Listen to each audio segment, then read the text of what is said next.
দিয়েছে নব্য যারা বাস্তের নয় বাসকুড়িদেরকে পিটিয়ে সেই দেশে বাড়াবে। আমরা কোন টেন্ডারবাজদের সাথে আপোষ করিনি, এখনো করবো না। আমরা কোন টেন্ডারবাজদের সাথে আপোষ করিনি, এখনো করবো না।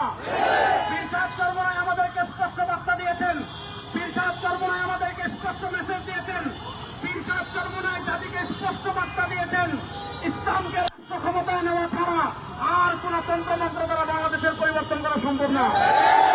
আমাদের নেতা খুতবুল আলম শহীদ ফজলুল করিম নবুল্লাহর কথাও বলেছিলেন, শুধু নেতা নয় নীতিও পরিবর্তন চাই। বাংলাদেশের নেতার পরিবর্তন অনেকবার হয়েছে, বাংলাদেশে চেয়ারের পরিবর্তন অনেকবার হয়েছে, ক্ষমতার পরিবর্তন অনেকবার হয়েছে। একদল চাঁদাবাজকে তাড়াই, তার চেয়ে বড় চাঁদাবাজ সামনে চলে আসে। একদল খুনিকে তাড়াই, তার থেকে আরো বড় খুনি সামনে চলে আসে। এজন্য আপনারা যুবকদেরকে আমি বলবো, আপনারা প্রস্তুতি নেন। আগামীতে আর কোন চাঁদাবাজকে রাষ্ট্র ক্ষমতায় দেব না, আর কোন টেন্ডারবাজকে রাষ্ট্র ক্ষমতায় দেব না। ইনশাআল্লাহ ইসলামকে রাষ্ট্র ক্ষমতায় নেওয়ার জন্য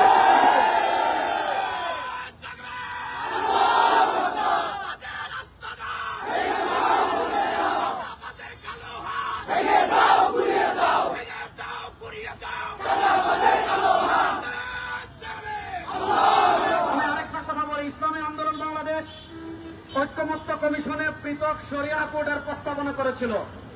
আমাদের দেশের যে আইন রয়েছে, আমাদের দেশের যে আদালত রয়েছে, গত 52 বছরে এটা প্রমাণিত হয়েছে, এই আদালত দিয়ে খুন বন্ধ করা সম্ভব না, এই আইন দিয়ে খুন বন্ধ করা সম্ভব না। আজকেও আমরা স্পষ্ট ভাষায় বলি, আপনারা শরিয়া কোড চালু করেন। কোরআন হত্যাকাণ্ডের যে বিধান দিয়েছে, যে বিচার দিয়েছে, ওই বিচার বাংলাদেশে বাস্তবায়ন করেন। ইনশাআল্লাহ 1 মাসের ভিতর সবকিছু বন্ধ হয়ে যাবে। আগামীতে বাংলাদেশে আরেকটা বিপ্লব হবে, সেই বিপ্লব হবে ইসলামের বিপ্লব। আপনারা ইসলামের বিপ্লবের প্রস্তুতি নেন।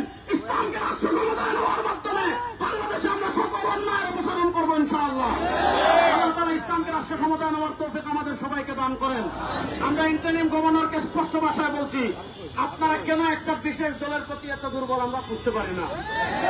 আপনারা চাঁদাবাজদেরকে ধরেন, আপনারা টেন্ডারবাজদেরকে ধরেন, আপনারা খুনিদেরকে ধরেন, আর আমার দেশের ব্যবসায়ী ভাইদেরকে আমরা একটা আহ্বান করব, প্রত্যেকের দোকানে একটা বড় করে বাঁশের লাঠি রাখবেন। প্রত্যেক দোকানে দোকানে জয়জন আছেন, জয়জন কর্মচারী আছেন, প্রত্যেকে একটা একটা বড় বাঁশের লাঠি রাখবেন। যদি কোনো মাস্টার চাঁদা তুলতে আসে, যদি কোনো কেদার চাঁদা তুলতে আসে, তাহলে দোকানের খাম্বার সাথে বেঁধে লাঠি দিয়ে পিটিয়ে হাড্ডি ভেঙে থানায় বিকল্প পথ এখন বাকি নাই।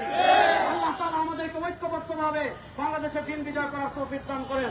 যারা কষ্ট করে এসেছেন সকলকে ধন্যবাদ জানিয়ে আজকের আমাদের বিক্ষোভ মিছিল এখানেই সমাপ্তি ঘোষণা করছি। আলহামদুলিল্লাহ রাব্বিল আলামিন ওয়া আকিবাতুল লিল মুত্তাকিন ওয়া সালাতু ওয়া সালামু আলা আশরাফিল আমবিয়া ওয়াল মুরসালিন। আয় আল্লাহ, বাংলাদেশে ইসলাম প্রতিষ্ঠার মেহনত করার তৌফিক দান করেন। আল্লাহ বাংলাদেশের দিন বিজয় করার মেহনত করার তৌফিক আমাদেরকে দান করেন। আল্লাহ আমাদের যে ভাইকে চাঁদাবাজরা শহীদ করেছে, আল্লাহ তাকে জান্নাতের উচ্চ মাকাম নসিব করেন। আল্লাহ তার পরিবারকে ধৈর্য ধারণের তৌফিক দান করেন। আল্লাহ বাংলাদেশের উপর আপনি শান্তি এবং রহমত বর্ষণ করেন। ওয়া সাল্লাল্লাহু ওয়া সাল্লাম আলা খায়রি খালকি মুহাম্মাদিন ওয়া আলা আলিহি ওয়া